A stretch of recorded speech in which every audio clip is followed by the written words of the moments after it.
Olá, amigos! Tudo bem com vocês? Eu sou o Rafael Simões e cheguei para mais um episódio do nosso querido SEO Happy Hour, o nosso podcast semanal de notícias e dicas de SEO.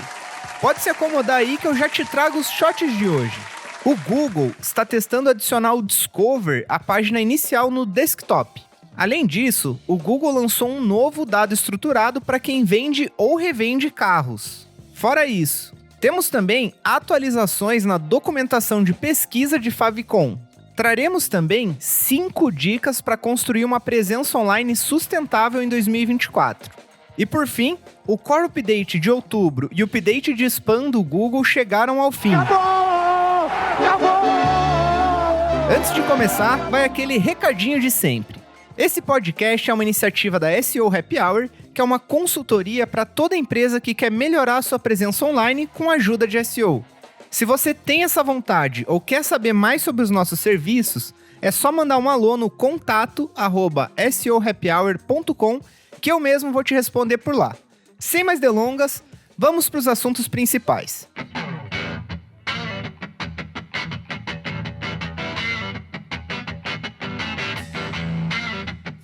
Atenção, isso não é um teste. Os updates de outubro do Google finalmente chegaram ao fim. Na quinta, dia 19, acabou o Core Update e na sexta, dia 20, terminou de rodar também o Update de Spam. Eu espero que o impacto aí não tenha sido muito pesado, mas o papo que rola na internet é que o bicho pegou, hein? Eu até postei algumas observações no meu LinkedIn. Se você não me segue lá, procure pelo meu nome no LinkedIn e me siga, que eu publico sobre SEO basicamente todos os dias, tá? Alguns exemplos do que eu vi acontecer. Teve sites sumindo do Google Discover, mesmo antes estando sempre presente lá e tendo uma fatia considerável do seu tráfego dessa fonte. Aqui, acredito que os principais impactados foram sites que lidam com notícias de alguma forma. E tem site de notícia, gente, que tem mais de 50% do seu tráfego vindo do Google Discover. É uma representatividade muito grande para esse nicho. Teve relatos também de grandes quedas, com sites que perderam mais de 70% do tráfego orgânico desde que os updates começaram. E os mais afetados parecem ter sido sites de notícia, o que talvez faça sentido dado que o mundo tá uma loucura nas últimas semanas e o Google ele quer evitar a desinformação e fake news. Então, como a gente está tendo guerra na Ucrânia, guerra em Israel, várias coisas acontecendo, talvez faça sentido o Google meio que dar um boost em sites de notícia, especialmente em sites que são considerados fontes confiáveis. Vale ressaltar que updates sempre vão existir, e não seria uma surpresa se já rolasse outro essa semana. Esperamos que não. Historicamente falando, não é normal o Google lançar updates em novembro. Geralmente ele lança updates em dezembro. Por isso, é muito importante se informar sobre eles para prevenir os estragos, que é o que a gente faz aqui na SEO Happy Hour com os nossos clientes. E se você foi afetado negativamente por uma atualização, realize as melhorias e aguarde. Normalmente é possível reverter a queda, viu? Não é rápido, mas é possível. Ainda nesse episódio, eu trouxe dicas de como você pode continuar tendo uma presença estável na internet em meio à volatilidade das atualizações de algoritmo. Continue aqui que já já você escuta essas dicas, tá? O Google está testando adicionar o Discover à página inicial do desktop. Ele irá exibir o conteúdo recomendado abaixo da caixa de pesquisa. O feed incluirá manchetes de notícias, previsão do tempo, placares esportivos e informações sobre ações de empresas. Atualmente, o Discover aparece na tela inicial de pesquisa apenas em dispositivos móveis. Então, se você não faz ideia do que eu estou falando e do que é o Google Discover, pega o teu celular e abre o aplicativo do Google. Não importa se é o iPhone ou se é Android, ou o seu Chrome. Você vai ver que abaixo da busca de pesquisa, existem resultados que o Google está mostrando para você ali, que podem ser vídeos, notícias, etc. Esses resultados são o Google Discover. O Google mostra o que ele acha que é importante para você e é um resultado super customizável com base em como você navega pela internet. Ali é um tipo de busca que você não faz pesquisa. O Google literalmente mostra o que ele acha que é relevante para você. A porta-voz do Google, que chama Lara Levin, confirmou a mudança em uma declaração ao The Verge, dizendo que se trata de um teste em andamento a princípio na Índia. Para quem tem um site, o Discover oferece uma nova maneira de promover conteúdo de forma meio que gratuita, sem anúncios. No entanto, também significa mais concorrência por espaços limitados na página inicial de alto tráfego do Google. Além de que a questão do tráfego no Discover é meio nebulosa, conforme falamos no episódio da semana passada. Se você não ouviu, volta lá que a gente vem falando bastante sobre Google Discover, hein? É importante lembrar que o Bing, buscador da Microsoft, também utiliza uma interface inicial focada em notícias, bem parecida com o Discover. Embora muitos curtam a simplicidade da interface tradicional do Google, a frequência de visitas à página inicial do mecanismo de busca diminuiu ao longo dos anos, uma vez que muitas pessoas realizam buscas diretamente pela barra de endereço do browser. Se os testes forem bem-sucedidos, o Google pode expandir o Discover para desktop em nível internacional, o que aumentará o tráfego de referência para sites de notícia e conteúdo em todo o mundo. Fique de olho no nosso LinkedIn e aqui no nosso podcast para ficar dentro de todas as novidades do Google. Gente, essa atualização do Discover, se acontecer na página inicial do Google, tem um potencial de trazer muito tráfego. A página inicial do Google, ela é acessada por bilhões de pessoas todos os meses, é uma das páginas mais acessadas da internet. Então pense se nessa página o Google passar a exibir o seu site, os seus posts, as suas notícias, e com isso, mais pessoas acessarem o seu site. Pode ser uma mudança significativa no mercado de SEO, caso aconteça, viu? Essa notícia é boa para quem vende ou revende carros ou trabalha em uma concessionária, hein? Na semana passada, o Google anunciou um novo recurso, o suporte para dados estruturados de listagem de veículos. Agora, sites podem mostrar seu inventário de carros à venda diretamente nas buscas em outras plataformas do Google, como por exemplo o Google Shopping. Atualmente, a funcionalidade está disponível apenas nos Estados Unidos e outros territórios americanos, mas acreditamos que em breve seja implementado em outros países também. E para aproveitar essa novidade, você pode implementar os dados estruturados nas páginas de detalhe dos carros para fornecer informações básicas sobre o veículo, bem como a sua disponibilidade.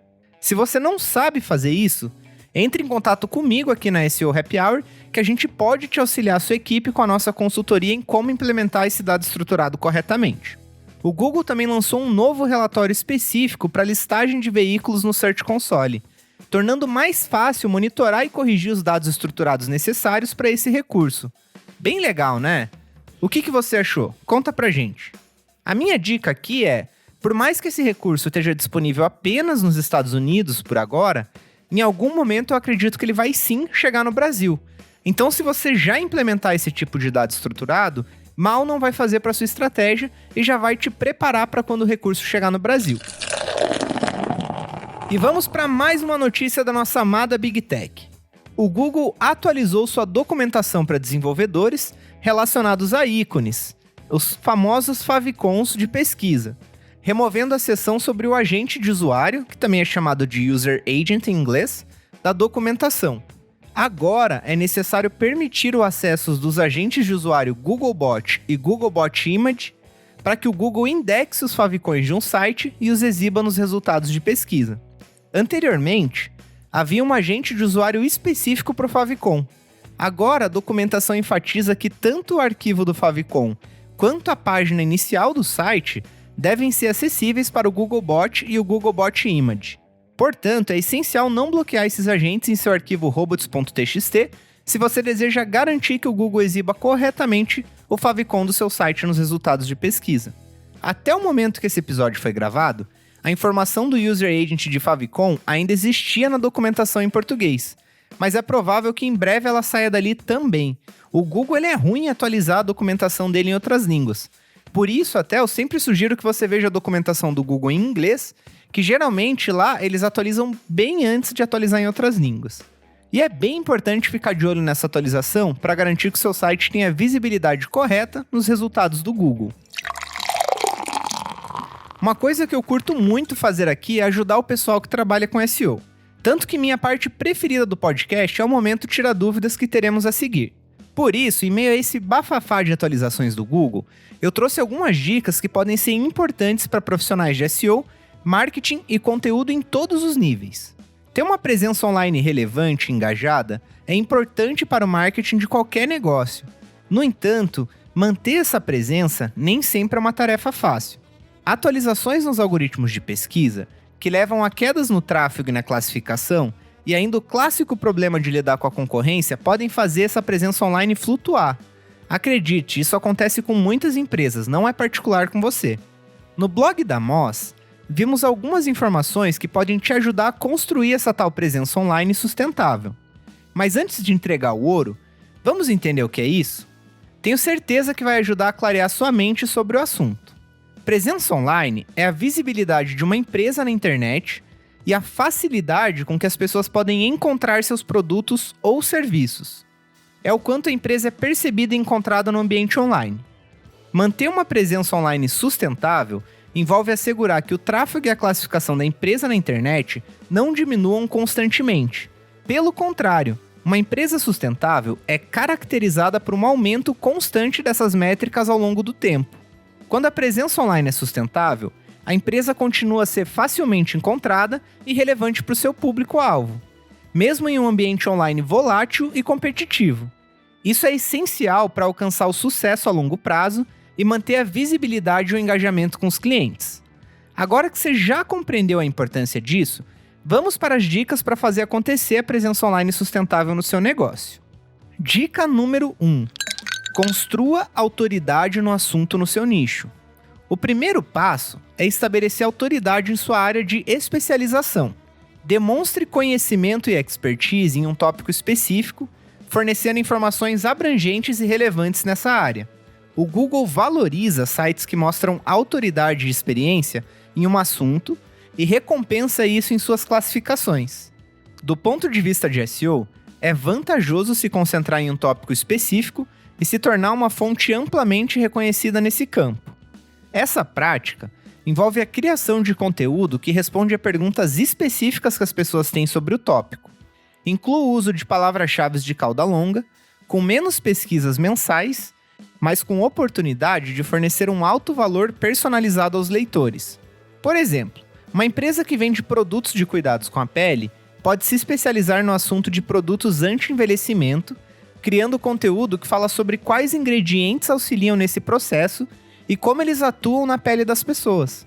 Isso não apenas agrega valor, mas também melhora a classificação nos mecanismos de busca, gera mais tráfego e contribui para as conversões de visitantes, uma vez que a confiança é um fator importante na tomada de decisão de compra. Afinal, todo mundo quer comprar de quem entende do assunto, né? Dica número 2. Crie conteúdo para todos os estágios do funil. Muitas empresas focam em conteúdo transacional de alta intenção, visando conversões imediatas. Porém, ao negligenciar o conteúdo informativo de baixa intenção, podem perder a oportunidade de atrair tráfego que pode se converter no futuro. Empresas que criam conteúdo para todas as intenções e estágios do funil permanecem na mente dos consumidores à medida que eles avançam na jornada de compra. Claro, é importante ser estratégico na escolha das palavras-chave de baixa ou média intenção a serem segmentadas. Considere quem está realizando essas pesquisas de baixa intenção e qual papel eles podem desempenhar no processo de compra no futuro. Ao criar conteúdo abrangente, mesmo para audiências que ainda não pretendem comprar, as empresas constroem confiança e autoridade em seu nicho, o que pode levar a conversões no longo prazo. Voltando ao exemplo da empresa de cosmético, é certo que esse tipo de produto exige um valor médio a alto de investimento do consumidor. Por isso, a pessoa só comprará quando tiver o máximo possível de certeza que aquele produto vai ajudá-la. Você pode auxiliar o cliente nessa caminhada, fornecendo o conteúdo que vai guiá-lo até a compra. Dica número 3. Consulte a equipe de mercado para sua estratégia de conteúdo. É muito importante consultar as equipes de entrada no mercado, como vendas e sucesso do cliente, ao desenvolver estratégia de conteúdo. Essas equipes têm um conhecimento mais profundo sobre os problemas e desafios enfrentados pelos clientes, já que interagem diretamente com eles diariamente. A colaboração entre o departamento de marketing e as equipes de venda e sucesso do cliente é fundamental para agregar valor ao público de forma contínua. Essa abordagem permite identificar novas ideias e ângulos de conteúdo com base no feedback direto dos clientes. Essa prática pode ser feita com encontros entre as equipes para discutir tudo que o cliente traz, que pode ser benéfico para a empresa, tanto críticas quanto sugestões, e também para o seu conteúdo. Por exemplo, Se a equipe de atendimento ao cliente identifica que os clientes estão tendo uma dúvida recorrente sobre um produto específico, você pode produzir um conteúdo sanando essa dúvida.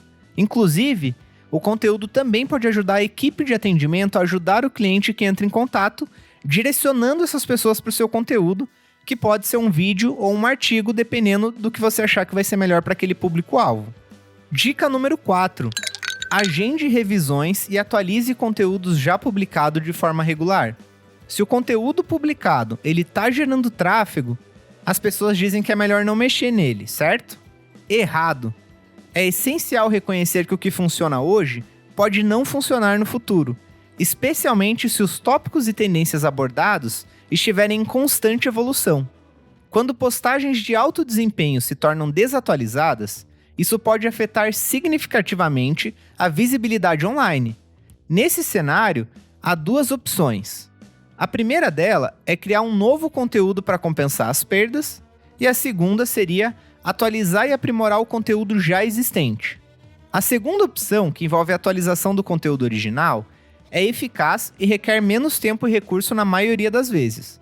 Uma pesquisa da HubSpot mostrou que a atualização de postagens antigas de blog pode aumentar o tráfego em até 106%. No entanto, essa atualização não é uma solução rápida, pois requer uma análise cuidadosa dos elementos do conteúdo que podem estar causando desempenho inferior. Considere o que os leitores desejam saber no momento, o que já está bem classificado nas pesquisas e como o conteúdo pode agregar valor de maneira única. Essa prática não apenas amplia o alcance do conteúdo, mas também melhora a sua qualidade. Isso é fundamental para manter uma presença online sustentável. Dica número 5. Traga vozes externas e líderes inovadores para o seu conteúdo. Muitas vezes, o conteúdo otimizado para pesquisa e o conteúdo de liderança são considerados diferentes, mas essa separação pode ser um erro. Combinar ambos os tipos de conteúdo traz uma riqueza para os textos, com experiências, opiniões e conhecimentos do mundo real. Incluir entrevistas e perspectivas de líderes inovadores em conteúdos otimizados para pesquisa não apenas ajuda a classificar bem nas páginas de resultado de pesquisa, como também fornece informações exclusivas e confiáveis para as pessoas que clicam. O Google reconhece a importância da experiência do redator na criação de conteúdo de alta qualidade, pois faz parte do EEAT. Lembrando que a sigla EEAT representa experiência, especialização, autoridade e confiança. São critérios usados pelo Google para avaliar a qualidade de um conteúdo online, especialmente em tópicos sensíveis. Então, se você tem a oportunidade de adicionar parte de uma entrevista, a opinião de uma pessoa que é especialista naquela área, dentro do seu conteúdo, isso só vai enriquecê-lo. Então, faça, que é uma ótima prática. Bom, é isso, gente. Espero que essas dicas ajudem a fortalecer o seu conteúdo e a sua marca. E, novamente, se você precisa de ajuda com a sua estratégia de SEO ou com a sua estratégia de conteúdo, conte com a ajuda especializada da SEO Happy Hour, que com certeza podemos ajudar o seu negócio a prosperar online.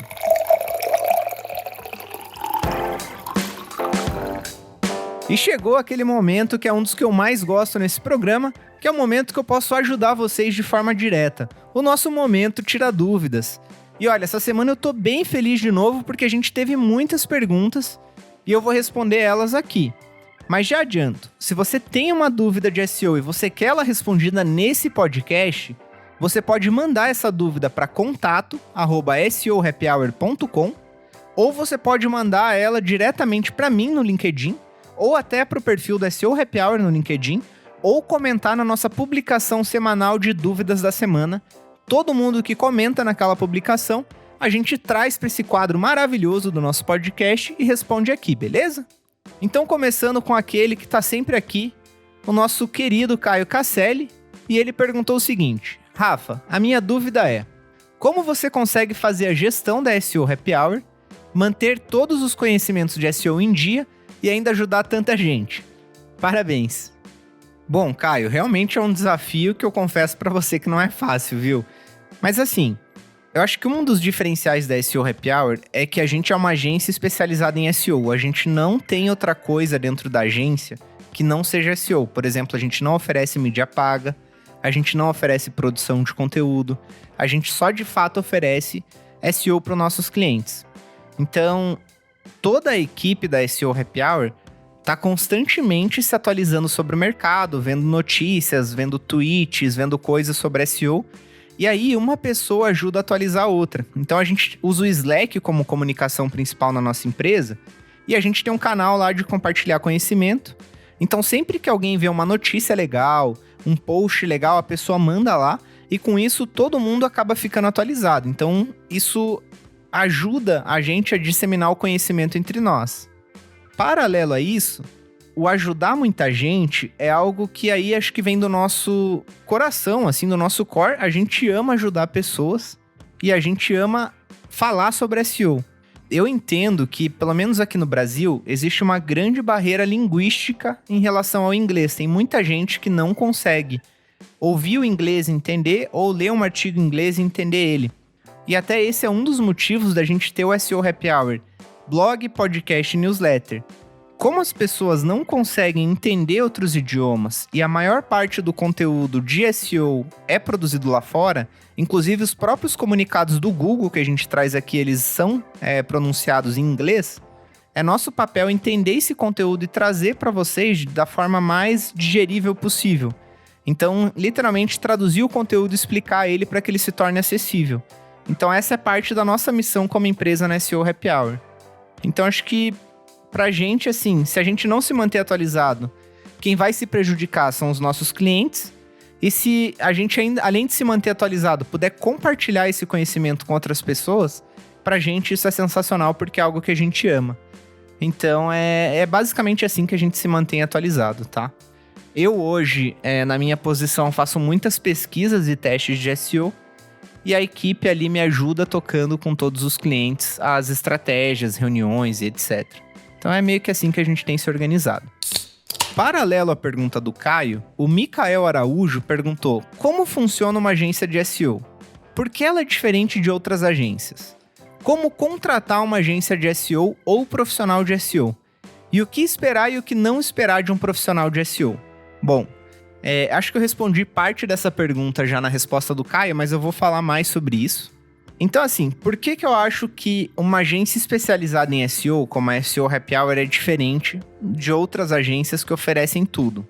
Eu acho que o primeiro motivo é que o fato da gente estar imersivo 100% em um único tópico, que é SEO, permite que a gente olhe para isso com muito mais foco do que talvez outras empresas olhem. Porque, por exemplo, eu já trabalhei em várias agências de marketing e o que acontece na grande maioria das agências de marketing que eu participei, tá, gente? Não tô dizendo que são todas. É que, geralmente, a companhia, ela foca mais o esforço para onde tá trazendo mais dinheiro. O que, no fim das contas, faz sentido porque é uma empresa, não é uma ONG. Então, geralmente, na grande maioria das empresas que eu passei, o time que mais gerava dinheiro para a agência era o time de mídia. E daí, então, por conta disso, a agência ela focava muito mais em produzir conteúdo, capacitar pessoas, falar sobre o assunto de mídia, do que falar sobre o SEO, por exemplo. E o SEO ele era vendido como se fosse um trabalho complementar aos outros trabalhos que a agência oferece. Então, acho que isso, por si só, é um grande diferencial de você ter uma agência especializada em SEO. A gente literalmente respira SEO diariamente e não necessariamente olha para as outras áreas, porque o nosso foco é realmente esse. Hoje aqui na SEO Happy Hour, só explicando para vocês, nós somos em 6 pessoas. Dessas 6 pessoas, 3 delas, eu sou uma delas, tem mais de 10 anos de experiência com SEO. Então assim, eu, por exemplo, comecei a trabalhar com SEO em 2011. Agora, 2013, já fazem 12 anos que eu trabalho com isso. E eu tenho aqui colegas que trabalham comigo que também estão nessa jornada mais ou menos da mesma época.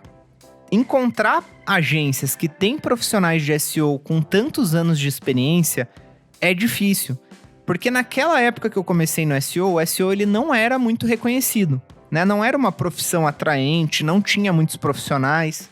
Hoje em dia já tem muito mais, se popularizou muito o SEO nos últimos 5 anos, eu diria. Eu acho que o fato de você contar com um time de especialistas com mais de 10 anos de experiência é diferente de você trabalhar com uma pessoa que tem 3, 4, 5 anos de experiência. Então isso também eu diria que é um diferencial nosso e da SEO Happy Hour. E também pelo fato da gente estar trabalhando há tanto tempo com SEO, a gente já lidou com todos os tipos de pepino que vocês podem imaginar. Já trabalhamos com site de e-commerce, com sites de marketplaces, classificados de veículos, classificados de imóveis, sites de notícia, migrações de plataforma, migração de domínio. Já trabalhamos com basicamente todos os nichos e tamanhos de sites, tendo poucas milhares de páginas ou tendo milhões de páginas. Isso também é um diferencial do nosso serviço, né? Porque se você vai contratar uma pessoa para resolver um problema que ela nunca resolveu antes, não é que ela não possa resolver, mas por você não ter o histórico de que aquilo já foi resolvido por ela anteriormente, talvez você não tenha tanta confiança em adquirir aquele serviço. Uma das tuas dúvidas ali, né, é como contratar uma agência de SEO. No nosso caso, o nosso processo é o seguinte: você entra em contato com a gente, explicando mais ou menos a sua ideia do que você espera numa consultoria de SEO. A gente faz uma ligação por vídeo ali para entender melhor as necessidades da empresa e também explicar como que a gente funciona aqui. E aí, se a empresa quer seguir em frente, a gente formaliza uma proposta para ela. A proposta estando aceita, a gente inicia os trabalhos na data combinada. E aí, o que esperar de um profissional de SEO ou de uma agência de SEO? Eu acho que é muito particular de cada caso. No caso aqui da SEO Happy Hour, a gente trabalha no formato consultivo. Então, o que isso significa? Diferente de agências que têm vários tipos de profissionais e habilidades dentro, aqui, igual eu comentei, todo mundo é SEO. Todo mundo que trabalha aqui é um profissional de SEO. A gente não tem redatores, a gente não tem desenvolvedores, a gente não tem designers. Então, a gente não oferece para o nosso cliente o trabalho de meter a mão na massa e arrumar o problema dele. Por exemplo, a gente não tem um desenvolvedor para criar um site para os nossos clientes ou para atuar nos problemas do site deles. A gente trabalha sempre usando o recurso do nosso cliente. Isso por 2 motivos. Até pelo nosso nível de expertise, a gente trabalha com muitos produtos complexos. A maioria dos nossos clientes, eu diria que eles têm tecnologia própria, tem o seu próprio CMS, isso tudo funciona ali dentro da estrutura deles. Então, a gente trabalha em conjunto com o time de desenvolvimento dos nossos clientes para arrumar os problemas que eles têm ali a nível técnico de SEO. Então, a gente mapeia todos os problemas que existem dentro do site do ponto de vista de SEO. A gente documenta o porquê que aquilo é um problema e como que aquele problema deve ser corrigido. A gente apresenta esse material para o time técnico e a gente prioriza as atividades de acordo com o que a gente acredita que vai trazer mais resultado para menos resultado. Dessa forma, a gente gera um backlog de melhorias para o nosso cliente executar ali ao longo da nossa parceria e vai monitorando junto com ele se esses ajustes estão sendo executados corretamente e também monitorando o resultado ali nos KPIs que a gente define, se de fato arrumar aquele problema está gerando algum benefício para o negócio, para a visibilidade do site. Já para a parte de conteúdo, a gente atua com o nosso cliente fazendo pesquisas de benchmark com concorrentes, pesquisas de palavra-chave, análises com pessoas para entender como elas buscam, o que elas esperam, quais são as oportunidades. A gente mapeia todas essas oportunidades, a gente apresenta para o nosso cliente, a gente define o nosso calendário editorial ou a nossa estratégia, e aí a gente cria briefings de conteúdo para que os nossos clientes escrevam o conteúdo e a gente revisa esse conteúdo antes de ir pro ar e também otimiza eles para garantir que a parte de SEO tá tudo ok. Por que a gente faz isso? Bom, eu acredito que quem tem que escrever um assunto sobre um determinado tema é uma pessoa que é especialista naquele tema. Isso é inclusive uma das coisas que o Google vem falando muito desde que o EAT foi lançado e também faz parte daquelas perguntas que o Google inclusive lança junto com o Helpful Content Update. Então assim, aqui, por exemplo, a gente tem clientes na área de saúde, a gente tem clientes na área de tecnologia, a gente tem clientes na área de recuperação de dados. Eu não sou especialista sobre todos esses assuntos e eu não tenho como, por exemplo, colocar uma pessoa que escreve bem, um redator, para escrever sobre um tema super delicado de saúde que exige, por exemplo, um respaldo médico, uma opinião especialista médica ali, né? Então a gente acredita que o cliente produzindo conteúdo, porque ele é o expert no produto dele, no nicho dele e no cliente dele, é a melhor estratégia de SEO possível. E aí o que a gente faz aqui é guiar essa pessoa a como criar um conteúdo que funcione para SEO, fornecendo para elas briefings de conteúdo e também revisando esse conteúdo quando está pronto. Então essa é a nossa filosofia, até esse é um dos motivos de eu ter criado a SEO Happy Hour, e é assim que a gente opera aqui. Outras agências talvez sejam um pouco diferentes, algumas coisas não vão fugir muito do que eu falei, acho que a diferença é que tem outras agências que ou oferecem também o mão na massa, que seria resolver os problemas técnicos, não só apontar eles e priorizar e trabalhar junto com o time. E tem também agências que fornecem a produção do conteúdo. O que aqui a gente não faz muito pela nossa filosofia, tá? Porque os nossos clientes, volta e meia, perguntam se a gente produz conteúdo aqui. O Paulo Andraus perguntou: qual a diferença entre preload, fetch priority e pre-connect? Então vamos lá. Essas são tags HTMLs que você pode usar para basicamente dar dicas para o browser do como você quer que as coisas aconteçam ali na etapa de renderização do DOM. Então, o preload, o que é basicamente? Quando você abre uma página, o navegador ele solicita o documento HTML de um servidor, ele analisa o conteúdo e ele envia solicitações separadas para todos os recursos referenciados. Então, por exemplo, a tag do GTM, a tag de não sei o que lá, o CSS, informações que você tem ali, né, que vão ser usadas, vão ser baixadas para que a página carregue da forma que ela deve carregar. Se você conhece os recursos que são necessários para sua página, quais são os mais importantes, você pode solicitar esses recursos com antecedência usando a tag preload, e com isso você vai acelerar o processo de carregamento dessas áreas do site.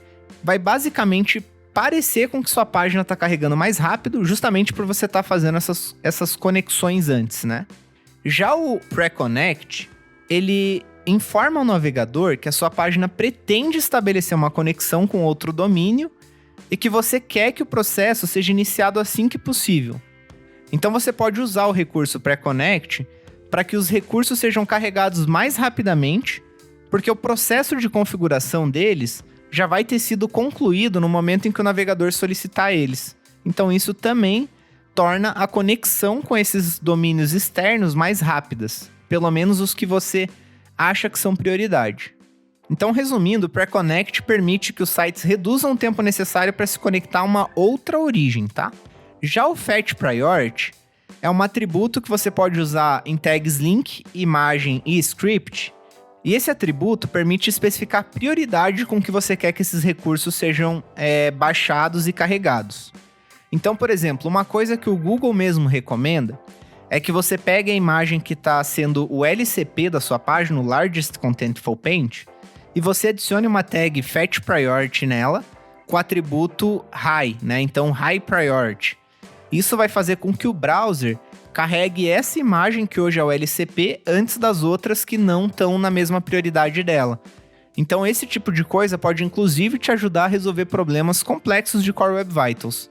Se você quer saber mais sobre essas 3 tags, eu recomendo que você leia a documentação do site web.dev, que inclusive é um site que fala muito ali sobre otimização de Core Web Vitals, e também veja o código-fonte dos seus concorrentes para ver como que eles estão usando essas tags.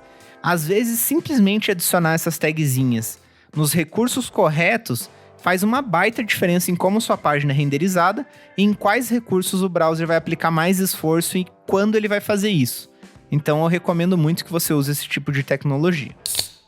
E a última dúvida é do Anderson Nascimento, e ele falou: seria legal detalhar bem as mudanças que ocorreram em outubro. Vi muita gente aqui no feed reclamando absurdamente dos resultados, enquanto outras agradecendo. Seria legal abordar o tamanho do impacto. Bom, vamos lá então. É um pouco lúdico falar do impacto desses updates, porque o Google ele não diz para nós, né, o que ele fez, o que ele mudou. Isso depende muito de nós, SEOs do mercado ali, analisar o que mudou e elaborar as nossas hipóteses. Em paralelo a isso, deixa eu só fazer um parênteses aqui. Eu tô fazendo um estudo nesse exato momento sobre esse tema e você pode me ajudar nesse estudo, você que tá ouvindo esse podcast. Se o seu site foi impactado de forma negativa ou positiva pelos últimos 4 updates que a gente teve, manda para mim o seu domínio, pode ser no LinkedIn, pode ser no nosso e-mail, que eu quero olhar o teu site para tentar justamente entender o porquê que ele foi penalizado ou porquê que ele foi recompensado. Uma vez eu ter feito essa análise, eu vou documentar tudo isso e vou trazer para vocês aqui no podcast e também no meu LinkedIn e na nossa newsletter, tá? Então assim, o que eu vi até agora? Lá fora, as pessoas estão chamando o Helpful Content Update de Helpful Content Update Experience. Eles adicionaram um X no fim do HCU. Por quê? Quando a gente pensa em Helpful Content Update, a gente pensa, putz, o conteúdo, texto, não é bom. E o que a gente viu muito nesse update não é necessariamente esse caso.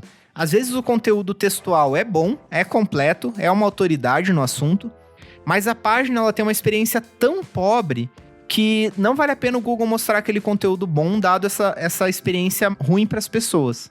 Então eu vi muito site que tem muito anúncio cair de forma abrupta, assim. Sites que literalmente desapareceram no Google.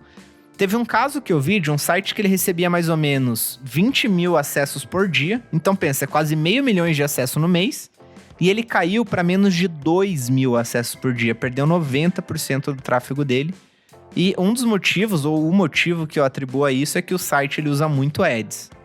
Então, tomem cuidado na quantidade de anúncios que vocês usam. Você não precisa parar de usar anúncio, né? Até porque o Google entende que os sites precisam monetizar de alguma forma. Mas você tem que usar os seus anúncios de forma consciente, de forma que não prejudique muito a experiência das pessoas que estão usando o seu produto, o seu site. Uma outra caso que eu vi aqui, bem relacionada a Core Web Vitals, eu vi vários sites caindo que quando também eu fui analisar eles, o problema do meu ponto de vista não era o conteúdo, mas quando eu comparei eles com sites que cresceram, eu vi que a nota no PageSpeed e os Core Web Vitals dos sites que cresceram eram bem superiores aos sites que caíram. E a única diferença basicamente de um site para outro era isso, era a velocidade de carregamento e a experiência que as pessoas têm durante esse carregamento. O Google sempre diz que na verdade os Core Web Vitals são como se fosse um critério de desempate, mas nesses updates eu sinto que talvez eles tenham dado um pouquinho mais de atenção para isso, especialmente em alguns nichos ali. Aí fora isso tem o Google Discover, que tá louco, igual eu comentei antes, né? Vários sites sumiram de lá e o Google não falou porquê, ninguém meio que descobriu o porquê ainda. E também, acho que por conta da época do ano, eu vi bastante e-commerce crescendo, o que é meio comum nesses updates setembro, outubro, porque é meio que o Google preparando a página de resultados para a época mais quente do varejo, né? Que é agora Black Friday, Natal e etc. Então, sempre nessa época do ano é meio comum a gente ver alguns sites com uma intenção de busca mais informativo sobre algumas palavras-chave caírem um pouco e e-commerces aparecerem para esses termos. Então, por exemplo, se antes você buscava no Google fone de ouvido, e o Google mostrava, por exemplo, páginas de conteúdo com quais os melhores fones de ouvido, agora a maioria dos resultados são páginas de e-commerce de categoria de fone de ouvido, onde a pessoa pode, de fato, clicar e comprar ali o fone de ouvido dela, né? Então esse tipo de mudança eu também vi acontecer bastante. Mas me ajude a complementar essa análise enviando relatos que com certeza eu vou poder me aprofundar mais nesse tipo de análise. E eu me aprofundando mais, podem ter certeza que eu vou compartilhar as minhas descobertas com vocês, porque é uma coisa que eu não gosto de fazer, é segurar o conhecimento só pra mim, tá? Lembrando que se você quer aparecer nesse bloco, siga a gente no LinkedIn ou mande e-mail que a gente vai adorar responder sua dúvida, tá? E com isso, gente, chegamos ao fim do nosso episódio de hoje. Eu quero agradecer pela companhia até aqui. E se você tiver qualquer dúvida, crítica ou sugestão para o nosso podcast, é só mandar para o e-mail contato@seohappyhour.com. E se quiser contratar nossa consultoria em SEO, o e-mail é esse também, mas na descrição desse episódio a gente tem um formulário de contato, um Google Forms, que também você consegue preencher lá e vai facilitar muito o nosso contato com você. Se você não é inscrito nesse podcast, inscreva-se em todos os canais que você acompanha, Spotify, Google Podcast, Apple Podcast, YouTube. Assine o sininho para não perder outros episódios. A gente se vê na próxima segunda-feira. Um grande abraço e valeu!